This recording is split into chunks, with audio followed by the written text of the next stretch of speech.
Half to me for my holiday, half to my daughter for her wedding dress, and you'll make do. My mother-in-law grinned as she divided my wages. But when she put her hand into my bag to get the money, she shrieked in surprise. Before we continue, please write in the comments where you're watching this video from. The story is not true. Enjoy the story. The morning sun filtered through the lace curtains of my small apartment, casting delicate patterns on the hardwood floor. I sat at my kitchen table, a steaming cup of coffee in hand, scrolling through my phone. It was supposed to be a peaceful Saturday, my first day off in weeks. I worked as a freelance graphic designer, juggling tight deadlines and demanding clients to make ends meet. My wages were modest, but I'd been saving every penny for months. Why? Because in just 3 weeks, I was set to marry the love of my life, Ethan. Ethan and I had been together for 5 years, and our wedding was going to be a small, intimate affair in a quaint countryside barn. We didn't have much, but we had each other, and that was enough. I'd already picked out my wedding dress, a simple, elegant gown that made me feel like a princess. It wasn't extravagant, but it was perfect for me. The only problem? I still owed the boutique the final payment of $500. I'd been working overtime to cover it, and my latest paycheck, $1,000, had just come through. I breathed a sigh of relief, knowing I could finally settle the bill and maybe even afford a little something extra for the wedding. That's when the doorbell rang. I opened the door to find Margaret, my future mother-in-law, standing there with a wide grin on her face. Margaret was a tall, imposing woman with sharp features and a commanding presence. She always dressed impeccably, her outfits dripping with the kind of confidence that made you feel underdressed in your own home. Today, she wore a tailored blazer over a silk blouse, her hair swept into a perfect bun. In her hand was a designer handbag that probably cost more than my monthly rent. "Clara, darling," she exclaimed, stepping inside without waiting for an invitation. "I hope I'm not interrupting." I forced a smile. "Not at all, Margaret. Would you like some coffee?"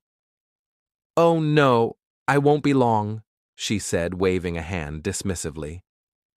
She set her handbag on the table and turned to face me, her grin widening. "I just came to talk about the wedding, and a little something else." My stomach tightened. Margaret had a way of making even the most casual conversations feel like a negotiation.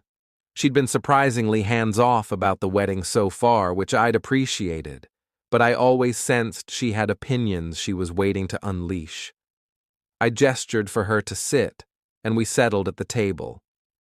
"So," she began, folding her hands in front of her, "I hear you've been working hard to pay for that lovely dress of yours." I nodded, a bit thrown off by her tone. "Yes. I just got paid, so I'll be able to cover the final payment this week." "Wonderful!"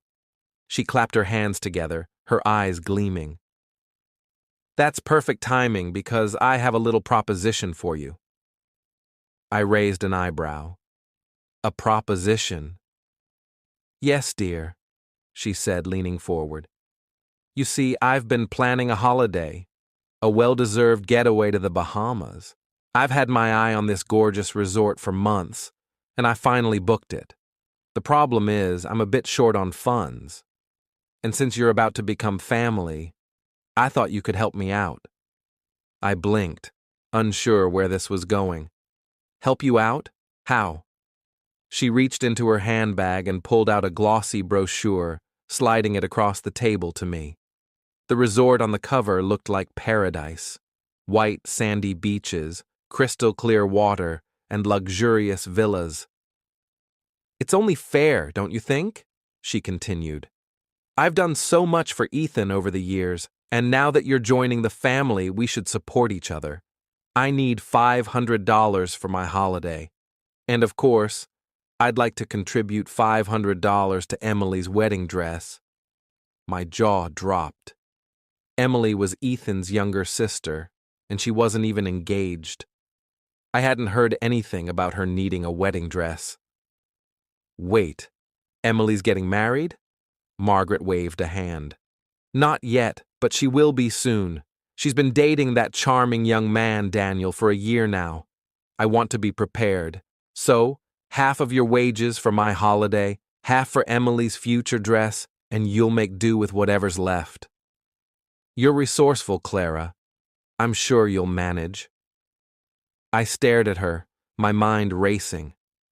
My entire paycheck, $1,000, was supposed to cover my dress and a few other wedding expenses. If I gave Margaret $500 for her holiday and another $500 for a hypothetical wedding dress for Emily, I'd be left with nothing. I wouldn't be able to pay for my own dress, let alone anything else. Margaret, I said carefully, trying to keep my voice steady, I don't have that kind of money to spare. I need this paycheck for my own wedding. I still owe $500 on my dress, and— Oh, Clara, she interrupted, her tone dripping with condescension. Don't be so dramatic. Weddings are about family, not just the bride. You'll figure it out. Besides, I'm sure Ethan would want you to help his mother and sister. I felt a surge of frustration. Ethan and I had agreed to keep our wedding budget tight because we were saving for a house. He'd be furious if he knew his mother was pulling something like this. But before I could respond, Margaret stood up, smoothing her blazer. I'll just take the money now, and we'll call it settled, she said, reaching for my bag, which was sitting on the counter. It was a simple canvas tote. I froze as Margaret's hand dipped into my bag. My heart pounded in my chest, a mix of anger and panic rising inside me. That bag held my entire paycheck, $1,000 in cash that I'd withdrawn the day before to pay the boutique. I hadn't had a chance to deposit it or pay the balance on my dress yet. I opened my mouth to protest, but before I could get the words out, Margaret let out a piercing shriek. She yanked her hand back as if she'd been burned, her eyes wide with shock. "What in the world? Clara, what is this?" she demanded, holding up her hand. Her fingers were smeared with something bright red and sticky. For a moment I thought it was blood, and my stomach lurched. But then I caught a whiff of the unmistakable scent of raspberries. I rushed over, my confusion mounting. "Margaret, what are you talking about? That's my bag. I don't understand." She thrust her hand toward me, her expression a mix of horror and disbelief. It's all over my hand. Did you put some kind of prank in there? Is this your idea of a joke?" I grabbed the bag and peered inside. To my shock, the envelope containing my $1,000 was gone. In its place was a small, leaking container of raspberry jam, homemade, judging by the handwritten label. The lid had come loose, and the sticky red contents had spilled everywhere, coating the inside of the bag. My money was nowhere to be seen. I don't understand," I stammered, my mind reeling. "That's not supposed to be in there. I had an envelope with my paycheck, $1,000 in cash. I put it in there last night." Margaret wiped her hand on a napkin, her face contorted with disgust. "Well, it's not there now, is it? Honestly, Clara, if you didn't want to help me, you could have just said so. You didn't need to pull a stunt like this." "I didn't do this," I snapped, my frustration boiling over. "I don't even eat raspberry jam. Someone must have taken the money and replaced it with this. I don't know how, but I swear, Margaret, I'm not lying." She crossed her arms, her lips pursed in a tight line. "Then who did? You're the only one who's been in this apartment, haven't you?" I hesitated. She was right. I lived alone, and no one else had been here since I'd withdrawn the money. Ethan had been working late last night, and I hadn't had any visitors. The only person who'd been in my apartment this morning was Margaret. A seed of suspicion planted itself in my mind, but I quickly pushed it away. She wouldn't steal from me, would she? She was my future mother-in-law, for crying out loud. But then again, she'd just demanded my entire paycheck without a second thought. I don't know, I admitted, my voice shaking. But I need that money, Margaret. It's all I have to pay for my dress. If it's gone, I don't know what I'll do. She sighed dramatically, as if I were the one inconveniencing her. Well, I suppose we'll have to figure this out, won't we? But I'm not leaving until I get my $500 for the holiday. So you'd better start looking for that money, Clara. I wanted to scream. My wedding was 3 weeks away, and now my paycheck was missing, replaced with a jar of raspberry jam, and my mother-in-law was refusing to leave until I paid her for a vacation I couldn't afford to fund.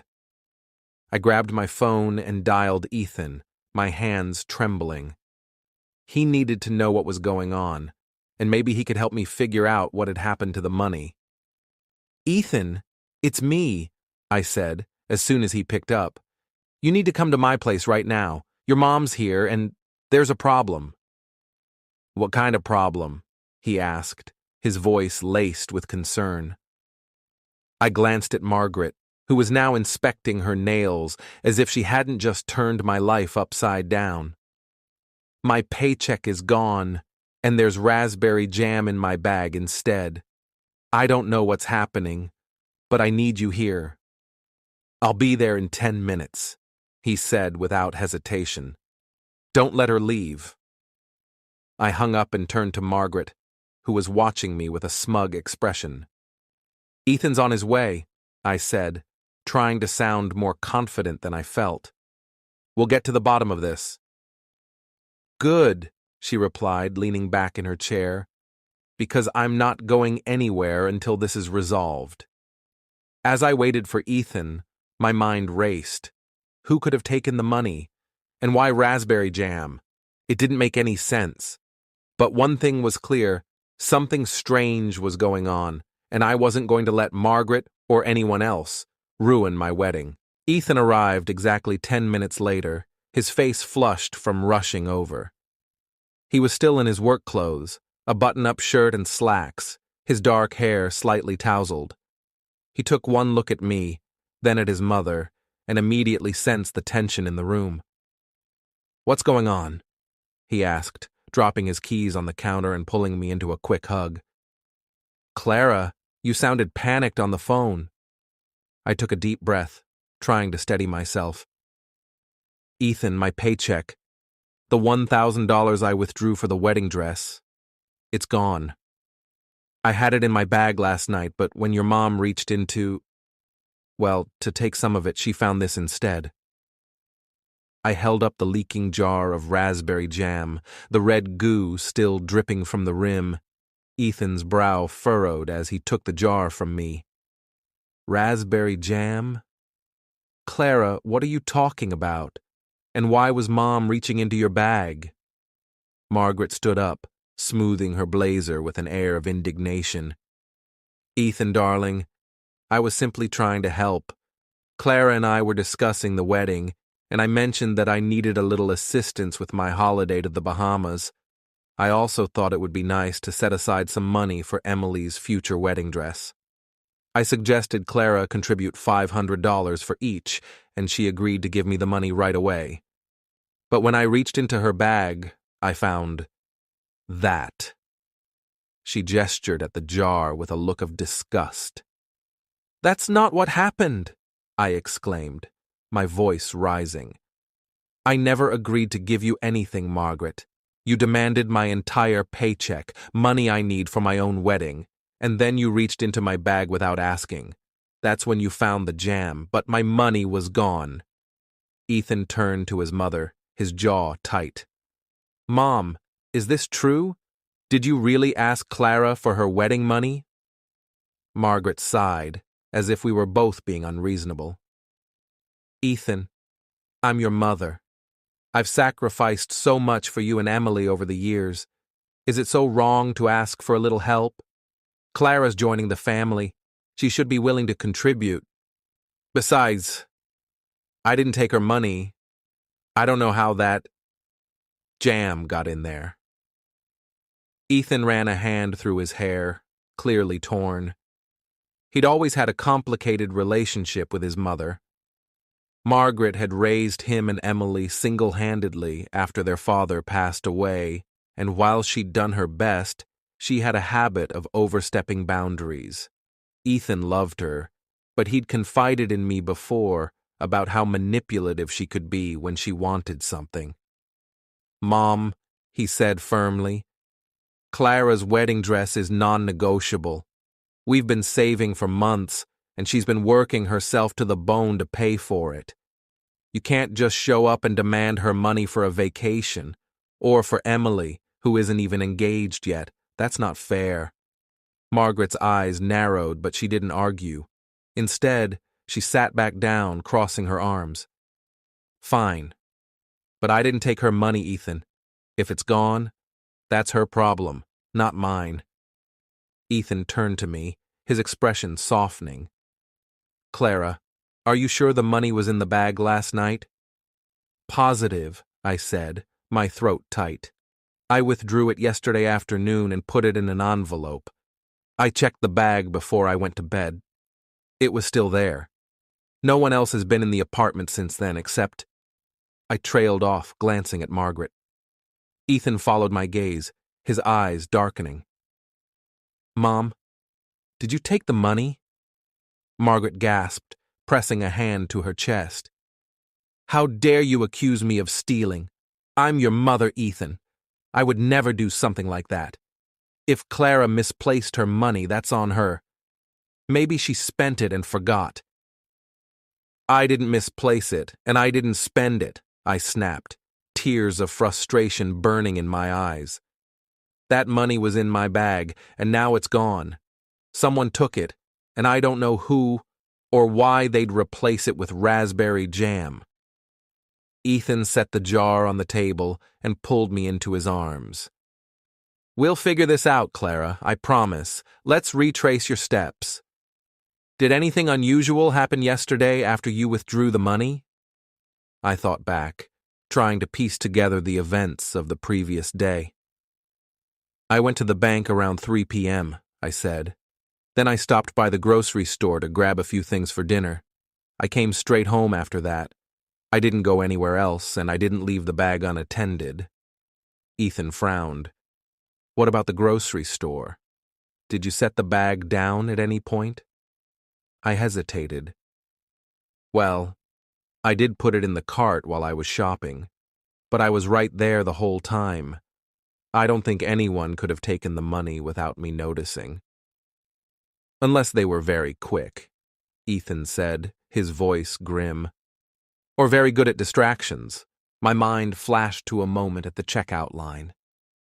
There had been a woman behind me, an older lady with a kind smile, who'd struck up a conversation about the weather. She'd seemed harmless, but I remembered her fumbling with her purse and dropping a few coins on the floor. I'd bent down to help her pick them up, and could she have reached into my bag then? It seemed far-fetched, but it was the only moment I hadn't had my eyes on the bag. "There was a woman at the store," I said slowly. "She dropped some coins, and I helped her pick them up. Maybe she took the money then?" Ethan's expression darkened. "It's possible. Did you get a good look at her?" I shook my head. "Not really. She was older, maybe in her 60s, with gray hair and glasses. But I wasn't paying close attention." Margaret, who had been silent during this exchange, suddenly spoke up. "This is all very interesting, but it doesn't change the fact that I need $500 for my holiday. If someone stole your money, Clara, that's unfortunate, but I'm not leaving until I get what I came for." Ethan whirled on her. "Mom, enough. Clara's money is gone and you're still demanding payment? We don't even know if we'll be able to pay for the dress now. You need to back off." Margaret's face flushed with anger, but she didn't respond. Instead, she picked up her handbag and stood. "I'll give you until tomorrow to sort this out," she said coldly, "but I expect my $500 one way or another." With that, she stormed out of the apartment, slamming the door behind her. Ethan turned to me, his eyes filled with worry. "Clara, I'm so sorry. I had no idea she'd pull something like this. We'll find the money, I promise. But first, we need to figure out who took it." I nodded, but my mind was already racing. The woman at the grocery store, the raspberry jam, Margaret's insistence on getting her money. Something didn't add up, and I had a sinking feeling that this was just the beginning. After Margaret left, Ethan and I sat in silence for a moment, the weight of the situation settling over us like a heavy fog. My wedding dress, the one thing I'd been working so hard for, was now in jeopardy, and the mystery of the missing money was only growing stranger by the minute. I glanced at the jar of raspberry jam on the table, its handwritten label staring back at me like a taunting clue. "We need to figure out who took the money," Ethan said, breaking the silence, "and why they'd leave jam in its place. It doesn't make any sense." I nodded, picking up the jar and examining the label more closely. It was written in a neat, cursive script: "Aunt May's homemade raspberry jam." There was no other information, no address, no phone number, nothing that could help us identify where it came from. But the name Aunt May stuck in my mind. It felt familiar, though I couldn't place why. "Do you know anyone named Aunt May?" I asked Ethan, holding up the jar. He shook his head. "Not that I can think of, but it's a pretty common nickname, isn't it? Could be anyone." "Maybe," I said, but I wasn't convinced. "Let's start with the grocery store.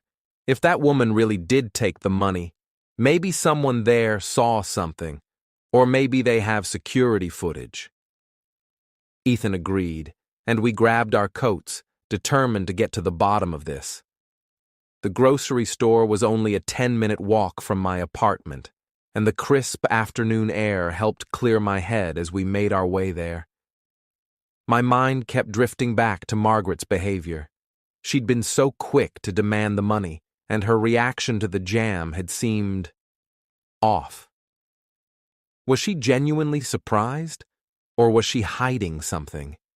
I didn't want to believe she'd steal from me, but I couldn't shake the suspicion. When we arrived at the store, it was bustling with Saturday afternoon shoppers.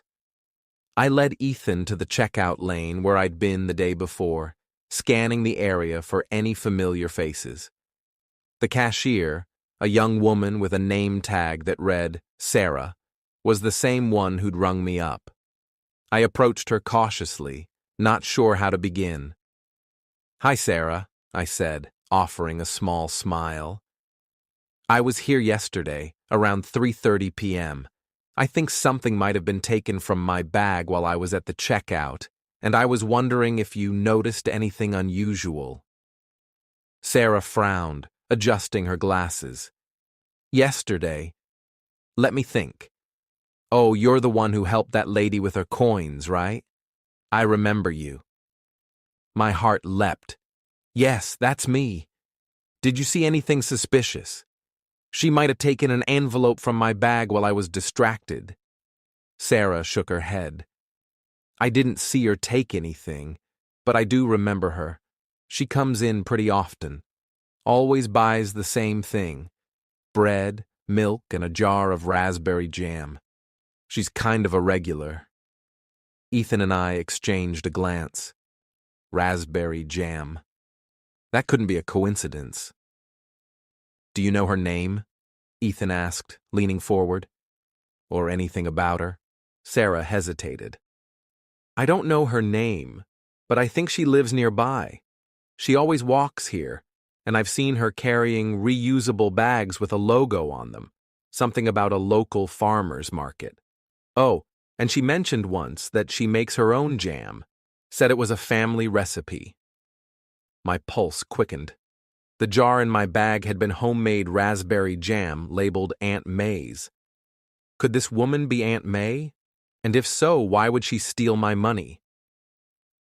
Is there any way we can see the security footage from yesterday? I asked, hoping for a miracle.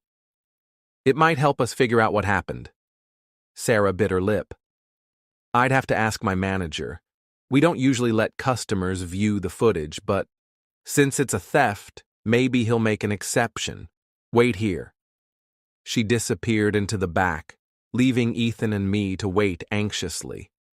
My mind was racing with possibilities. If this woman really was the thief, we might be able to identify her from the footage. But even if we did, how would we find her? And what did Margaret have to do with any of this? I couldn't shake the feeling that she was involved somehow, but I had no proof. A few minutes later, Sarah returned with an older man in a polo shirt, presumably her manager. He introduced himself as Mr. Carter and listened as I explained the situation, leaving out the part about Margaret for now. When I finished, he nodded thoughtfully. We can't let you view the footage directly, he said, but I can take a look and let you know if I see anything suspicious. Can you describe the woman? I gave him the same description I'd given Ethan. An older lady, maybe in her 60s, with gray hair and glasses. I also mentioned the reusable bags with the farmer's market logo. Mr. Carter jotted down a few notes and promised to review the footage that afternoon. He took my phone number and said he'd call if he found anything. As we left the store, Ethan squeezed my hand. We're getting closer, he said. If that woman took the money, we'll find her. And if she didn't, well, we'll figure out who did. I nodded, but my thoughts were elsewhere. The farmer's market logo on the woman's bags, it was another clue, but it still didn't explain how she'd known to leave raspberry jam in my bag. And then there was Margaret. She'd been so insistent on getting her $500, even after the money went missing. Was she working with this woman, or was I just being paranoid? When we got back to my apartment, I decided to call the boutique where I'd bought my wedding dress. I needed to let them know about the situation and see if they could give me a little more time to make the final payment. The owner, a kind woman named Mrs. Ellison, answered on the second ring. Clara, dear, I was just thinking about you, she said warmly. Your dress is all ready for the final fitting. When can you come in? I swallowed hard, fighting back tears. Mrs. Ellison, I've run into a problem. The money I was going to use to pay the balance, it's been stolen. I'm trying to get it back, but I might need a little more time. Is that okay? There was a long pause on the other end of the line. Oh, Clara, I'm so sorry to hear that, Mrs. Ellison said finally. I can give you until the end of the week, but I'm afraid I can't hold the dress any longer than that. I've had other brides inquiring about it and, well, I need to be fair. I understand, I said, my voice barely above a whisper. I'll do my best. Thank you. As I hung up, Ethan pulled me into a hug. We'll get the money back, he promised. I don't care what it takes. But as I buried my face in his shoulder, I couldn't shake the feeling that time was running out and that the truth was far more complicated than we realized. The next morning, Ethan and I decided to follow the only solid lead we had, the farmer's market. Sarah had mentioned that the woman at the grocery store carried reusable bags with a farmer's market logo, and if she was a regular there, someone might know her, or at least recognize her description. It wasn't much, but it was a start. The local farmer's market was held every Sunday in a park just a few blocks from my apartment. As we walked through the rows of stalls, the air was filled with the scent of fresh produce, baked goods, and flowers. Vendors called out to passers-by, offering samples of honey, cheese, and homemade jams. My heart skipped a beat at the sight of a stall with rows of jam jars. Could one of them be Aunt May's? We approached the stall where a cheerful woman in a floral apron was arranging her display. "Good morning," she greeted us. "Care to try some jam? I've got strawberry, blueberry, and raspberry, freshly made this week." Ethan and I exchanged a glance. "Actually," I said, pulling the jar of raspberry jam from my bag, "we're looking for someone who might sell this. The label says Aunt May's homemade raspberry jam. Do you know her?" The woman's eyes lit up.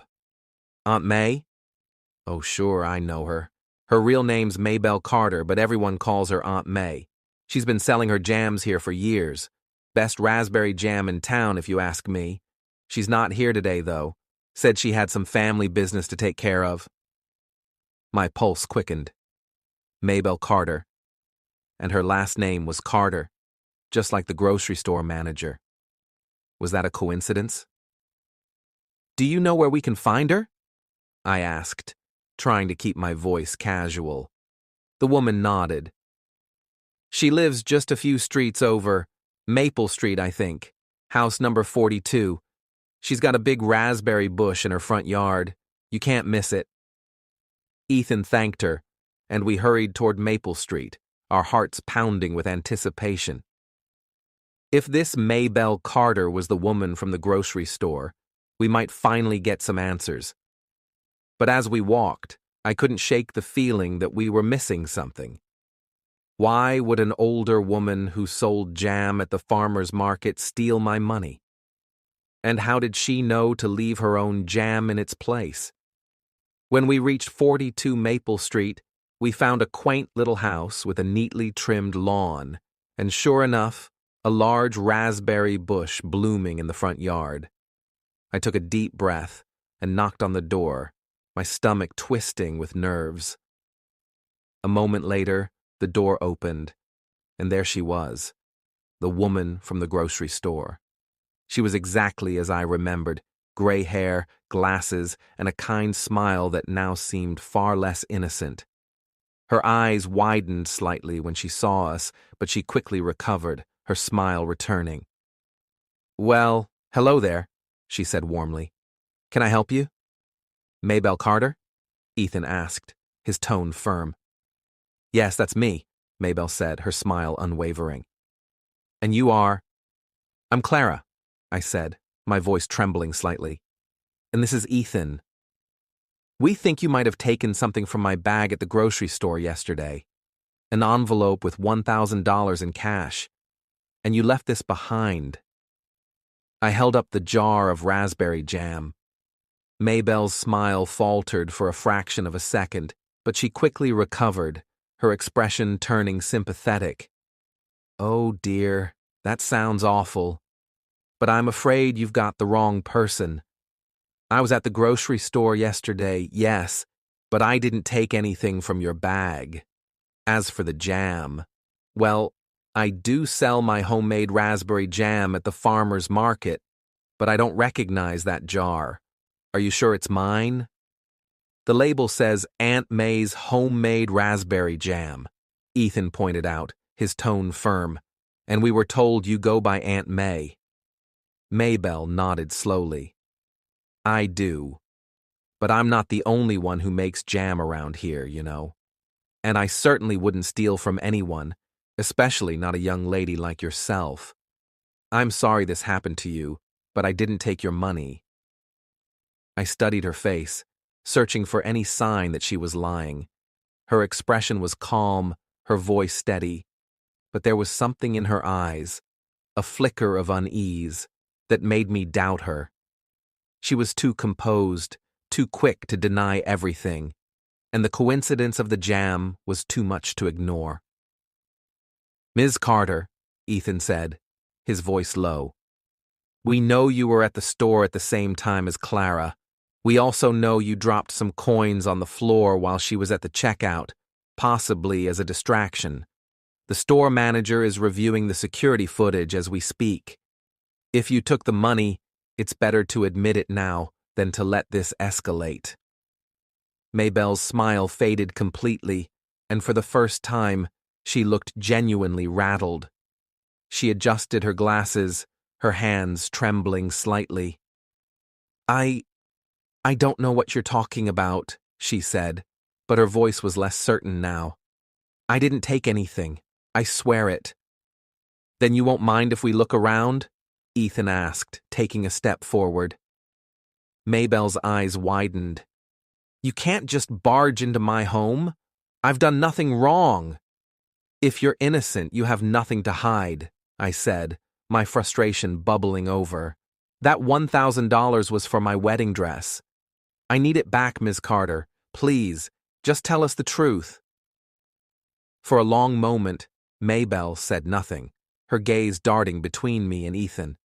Finally, she sighed, her shoulders slumping. Fine, she said quietly. You can look, but you won't find anything. She stepped aside, gesturing for us to enter. The inside of her house was as quaint as the outside, with floral wallpaper, lace doilies on every surface, and the faint scent of baked goods lingering in the air. Ethan and I split up, searching the living room, kitchen, and dining area for any sign of the envelope. I checked drawers, cabinets, and even the cookie jar on the counter, but there was nothing. No envelope, no cash, not even a hint of anything suspicious. Ethan emerged from the hallway, shaking his head. Nothing in the bedroom or bathroom, he said, his voice tight with frustration. If she took it, she's hidden it well. Maybelle stood in the doorway, watching us with a mix of indignation and nervousness. I told you, she said, her voice sharper now. I didn't take your money. Now, I'd like you to leave. I was about to respond when my phone buzzed in my pocket. It was a text from Mr. Carter, the grocery store manager.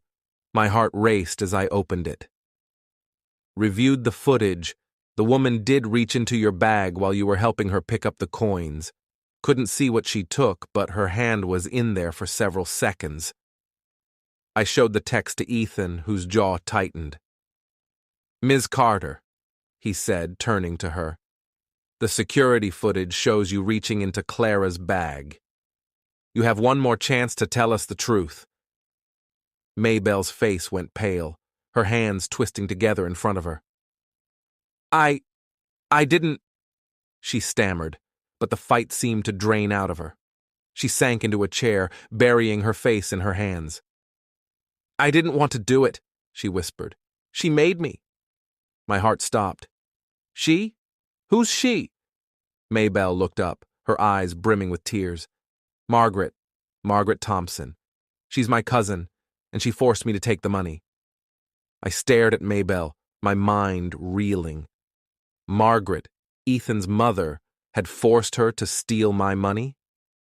It seemed unthinkable, but deep down I wasn't entirely surprised.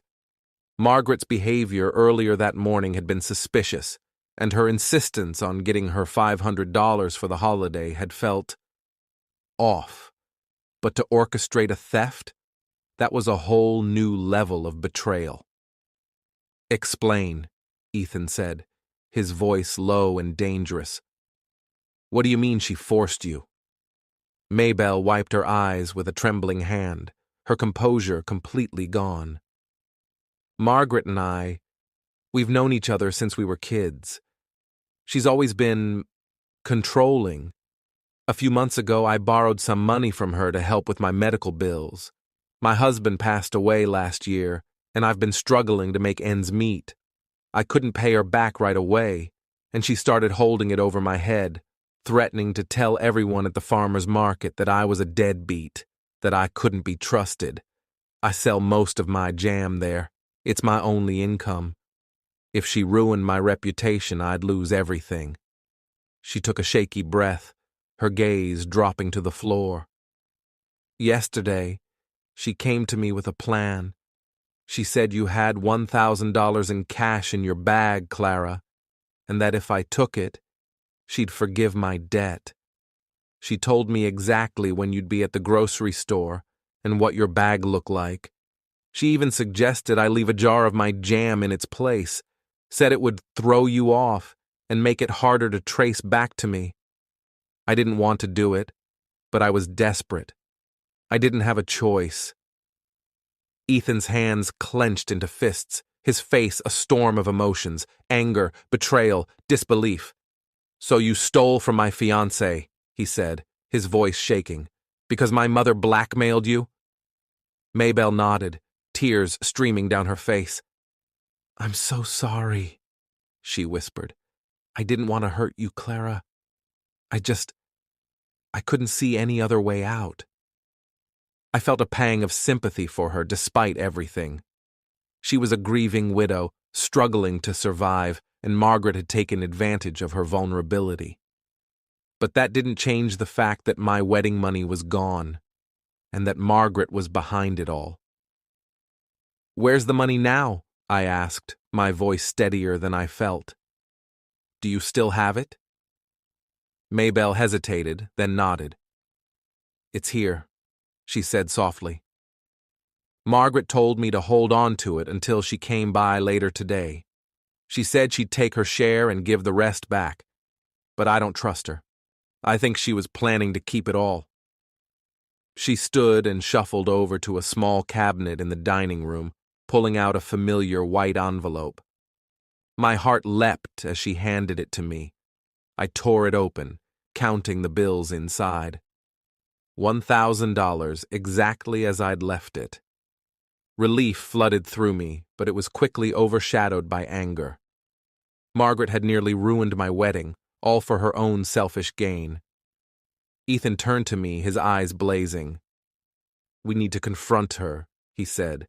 "She can't get away with this." I nodded, clutching the envelope tightly. "Let's go." We thanked Maybelle, though I wasn't sure if I'd ever fully forgive her, and headed straight for Margaret's house. The drive was tense, the air between us thick with unspoken emotions. Ethan was furious, and I could tell he was grappling with the reality of his mother's betrayal. I reached over and squeezed his hand, trying to offer some comfort, but I knew this was going to be a difficult conversation. When we arrived at Margaret's house, she was in her living room, sipping a glass of wine and flipping through a travel magazine, as if she didn't have a care in the world. She looked up as we entered, her smile faltering when she saw the envelope in my hand. "Clara, Ethan," she said, setting down her glass. "What a surprise. I see you found your money." "We did," I said, my voice cold. "No thanks to you." Margaret's expression hardened, but she didn't back down. "I don't know what you're talking about," she said smoothly. "I told you I didn't take your money." "Cut the act, Mom," Ethan snapped, stepping forward. "We talked to Maybelle Carter, your cousin. She told us everything. How you blackmailed her into stealing Clara's money, how you told her to leave the jam to throw us off, how you were planning to take your share and keep the rest. It's over. We know the truth." For a moment, Margaret said nothing, her face a mask of defiance. Then, slowly, her shoulders slumped, and she let out a long sigh. "Fine," she said, her tone bitter. "You caught me. But let's not pretend you're the victims here. I've given up everything for you, Ethan. My time, my money, my life. And now that you're getting married, I'm supposed to just sit back and watch while you start your new life without me? I deserve that holiday. I deserve to be taken care of." "You don't get to decide that by stealing from Clara," Ethan shouted, his voice raw with emotion. "She's been working herself to the bone for this wedding, and you nearly took that away from her. From us. How could you do this?" Margaret's eyes flashed with anger. "Because I'm your mother," she hissed, "and I always will be. You can't just cut me out of your life, Ethan. I won't let you. You don't get to make that choice, Ethan said, his voice breaking. Not anymore. I stepped forward, placing a hand on Ethan's arm to steady him. Margaret, I said quietly, you crossed a line. You didn't just hurt me, you hurt your own son. And for what? A vacation? If you needed money, you could have asked. We would have helped you. But instead, you lied, you manipulated, and you stole. That's not family. That's not love. Margaret opened her mouth to respond, but no words came. For the first time since I'd known her, she looked small, defeated. She sank back into her chair, her hands trembling as she reached for her wine glass, but she didn't drink. She just stared at it, her expression unreadable. I'm keeping the money, I said firmly, holding up the envelope. All of it. And after the wedding, Ethan and I will decide what kind of relationship we want with you, if any. But for now, I think it's best if you stay away. Ethan nodded, his jaw tight. I need time, Mom, he said softly. I don't even know who you are anymore.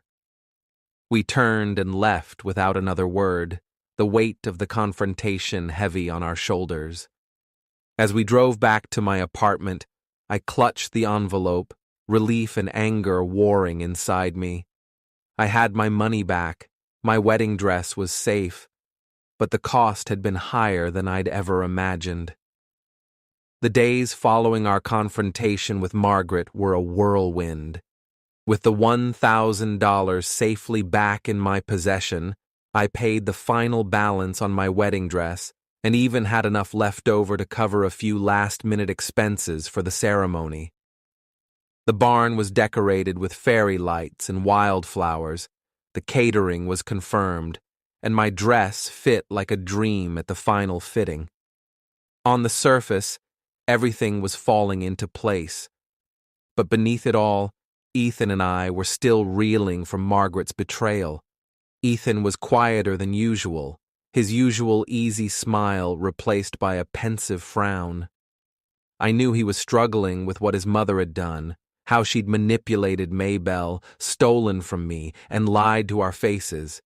He loved her, despite everything, and I could tell he was torn between his loyalty to her and his anger at her actions. I tried to give him space, but I also made sure he knew I was there for him, no matter what. A week before the wedding, we were at my apartment, going over the seating chart, when Ethan's phone buzzed with a new email. He glanced at the screen, his brow furrowing, and then opened the message. I watched as his expression shifted from confusion to shock, his eyes widening as he read. What is it? I asked, setting down my pen. It's from my mom's lawyer, Ethan said, his voice tight. She's contesting my dad's will. I blinked, caught off guard. Your dad's will? I thought that was settled years ago. Ethan's father had passed away when Ethan was a teenager, leaving behind a modest estate. Most of it had gone to Margaret, but a small trust fund had been set aside for Ethan and his sister Emily to be accessed when they turned 30. Ethan had used his share to help pay for our wedding and to start saving for a house. As far as I knew, Margaret had never had an issue with the arrangement until now. Apparently, she's claiming that Dad wasn't in his right mind when he updated the will, Ethan said, scrolling through the email. She says he was under undue influence from his business partner at the time, and that the trust fund should have gone to her instead. She's trying to get the money back, my money, Emily's money, all of it. I felt a chill run down my spine. This wasn't just about the $1,000 anymore. Margaret was going after everything, Ethan's inheritance, his future, our future. And after what she'd already done, I had no doubt she'd fight dirty to get what she wanted. Why now? I asked, my voice barely above a whisper. Why would she do this right before the wedding? Ethan's jaw tightened, his eyes blazing with a mix of anger and hurt. "Because she's desperate," he said. "She told us herself. She feels like she's being left behind. She's losing control over me, over us, and this is her way of trying to get it back. She probably thinks that if she can get the money, she'll have leverage over me again." I reached for his hand, my heart aching for him. "Ethan, we won't let her win," I said firmly. "We'll fight this. We'll get a lawyer, we'll prove the will is valid, whatever it takes. She can't take this from you." He nodded, but I could see the doubt in his eyes. "I know," he said softly. "But, Clara, there's more." The lawyer included some documents with the email, letters my dad wrote before he died. I've never seen them before. He handed me his phone, and I skimmed the letters, my heart pounding. They were addressed to Ethan and Emily, written in his father's shaky handwriting. In them, he explained that he'd set up the trust fund because he didn't fully trust Margaret with the family's finances. He wrote about how she'd always been reckless with money, spending beyond their means, and how he feared she'd leave them with nothing if she had full control. He wanted to ensure Ethan and Emily had something to fall back on, a safety net for their future. But the final paragraph of the last letter hit me like a punch to the gut. "Be careful with your mother, Ethan. She's not the woman I married anymore. She's been hiding things, debts, secrets, things I can't even bring myself to write down. I've tried to protect you and Emily, but I'm running out of time. If anything happens to me, know that I love you both more than anything. And please, watch your back." I looked up at Ethan, my throat tight. "Ethan, what does this mean? What was she hiding?" "I don't know," he said, his voice hoarse. "But I think we need to find out. If she's been keeping secrets, secrets big enough that my dad felt he had to warn us, then this isn't just about the money anymore. There's something bigger going on." Over the next few days, we dug deeper, hiring a lawyer to handle the will contest while also hiring a private investigator to look into Margaret's past. What we uncovered was more shocking than we could have imagined. Margaret had racked up tens of thousands of dollars in credit card debt in the years before Ethan's father died. Debt she'd kept hidden from the family. She'd taken out loans in his father's name, forged his signature on financial documents, and even had a brief affair with a wealthy businessman in an attempt to secure more funds. When Ethan's father found out, he'd confronted her, threatening to divorce her and cut her off completely. A month later, he died in a car accident, one that the police had ruled suspicious at the time but couldn't prove was anything more than a tragic mishap. The investigator couldn't confirm Margaret's involvement in the accident, but the timing, combined with the letters, was enough to make us question everything. Had she been desperate enough to kill her own husband to protect her secrets? We might never know for sure, but the possibility hung over us like a dark cloud. Armed with this new information, our lawyer was able to build a strong case to uphold the will. Margaret's financial misdeeds and the letters from Ethan's father painted a clear picture of her character, and the court ruled in our favor, ensuring the trust fund remained with Ethan and Emily. Margaret was ordered to pay legal fees, and the judge issued a stern warning about her behavior, though there wasn't enough evidence to press criminal charges related to the theft or the accident. The morning of our wedding dawned bright and clear, the sky a perfect shade of blue above the countryside barn. Despite everything we'd been through, the theft, Margaret's betrayal, the revelations about her past, I felt a sense of peace as I slipped into my wedding dress.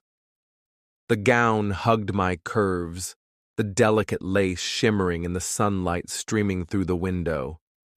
I'd fought hard for this moment, and no one, not even Margaret, was going to take it away from me. Ethan and I had decided not to invite Margaret to the wedding.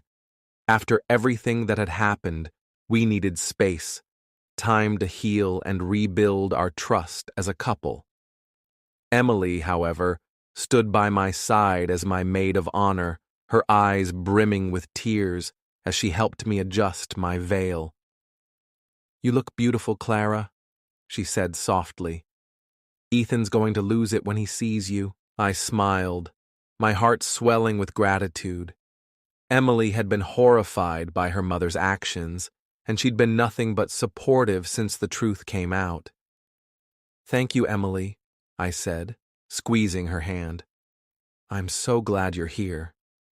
The ceremony was everything I'd dreamed it would be. Ethan looked impossibly handsome in his suit, his eyes shining with love as I walked down the aisle. We exchanged vows we'd written ourselves, promising to stand by each other through every storm, to face every challenge as a team. When he kissed me, the small crowd of friends and family erupted into cheers, and for the first time in weeks, I felt truly, deeply happy. The reception was filled with laughter, music, and dancing under the stars. We cut the cake, a 3-tiered vanilla masterpiece with raspberry filling, a subtle nod to the jam that had started it all, and toasted to our future with glasses of champagne. As I leaned against Ethan, his arm around my waist, I felt a sense of closure. We'd uncovered the truth, protected our future, and come out stronger on the other side. But the story didn't end there. A few months after the wedding, Ethan and I received a letter from Margaret. It was brief, written in her elegant handwriting, but the words carried a weight we couldn't ignore.